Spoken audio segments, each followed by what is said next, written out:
Now, my next game's long history started way back in the 14th century with a historical Chinese novel called Romance of the Three Kingdoms. It got adapted into dozens of games stretching back to the 1985. The ancient novel is now being gamified by the long-running Total War series, which itself dates back to 2000 with 12 games and 4 spin-offs. The newest entry is known as Total War Three Kingdoms, and here to share some exclusive footage is Creative Assembly's Development Communications Manager, Al Bickham. Al, great to have you. How you doing? Great to have you back on the show again. Yeah, nice to see you again, yeah. You're looking very dapper, by the way. That's very kind of you, thanks. I was born in waistcoats. I was going to say, waistcoat, little cap, I like it. All right, well, welcome to E3. Thanks very much. Good and let's talk a little bit about here, Total War.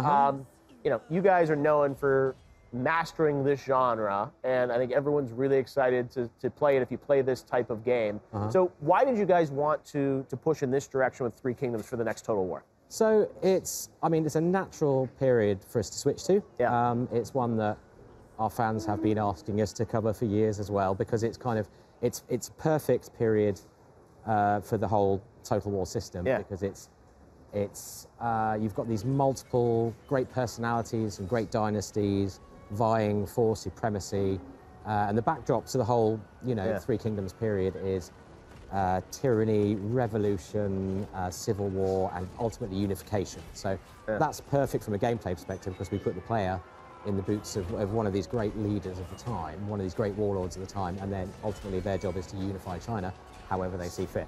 Yeah. So again, great premise. Tell us about the gameplay and what you're going to be showing us here for the first time.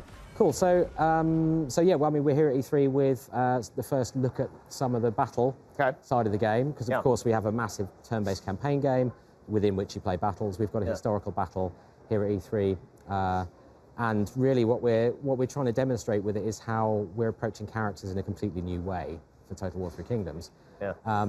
And that really is based on the Romance of the Three Kingdoms, the idea of these warlords.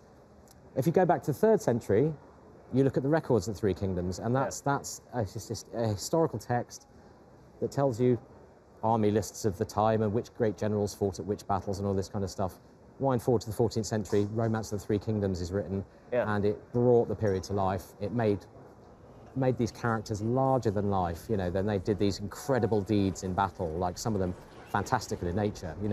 And that's what we want to bring to Total War with Three Kingdoms is to interpret that kind of romanticized history and make a game that's not just authentic and reflective of the period and the style of warfare and the architecture and the landscape, but also bring these characters to life in a way we've never done with characters in Total War before.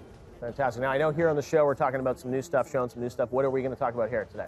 So today we're going to look at a couple of the characters we haven't mentioned yet. Yeah. So there's a little exclusive reveal coming up of 2 of those characters who were one of the main warlords of the period, a guy called Cao Cao, who was a chancellor in the Great Han Dynasty. He's been quite heavily featured in our trailers, and he's in our E3 battle as well. Oh, wow.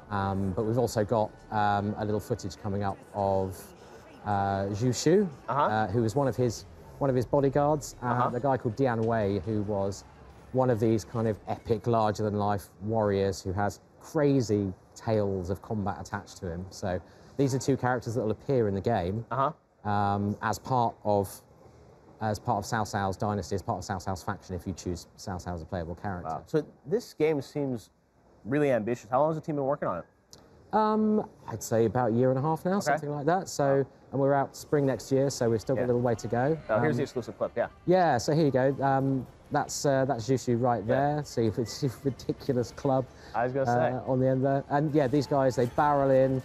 As heroes, they can take on multiple units of troops at the same time. They can carve their way through, regular rank and file guys. And they can duel as well. So Dian Wei here, perfect example of one of the characters you would choose. I mean, he was a legendary warrior. You'd choose him because he's a champion, is his character archetype.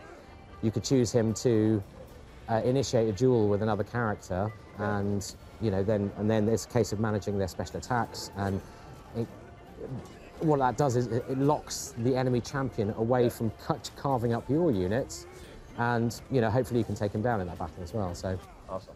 Well, it looks great. We know when it's going to come out?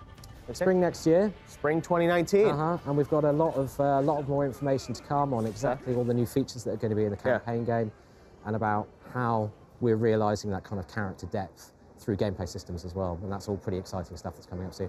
All right, we're going to be a big E3. I know you got a booth over on the show floor showing it off, so we'll see you over there. Al, I can't wait to see what you're wearing throughout E3. If this is how you kick it off with YouTube E3. This is just a taste of what's to come.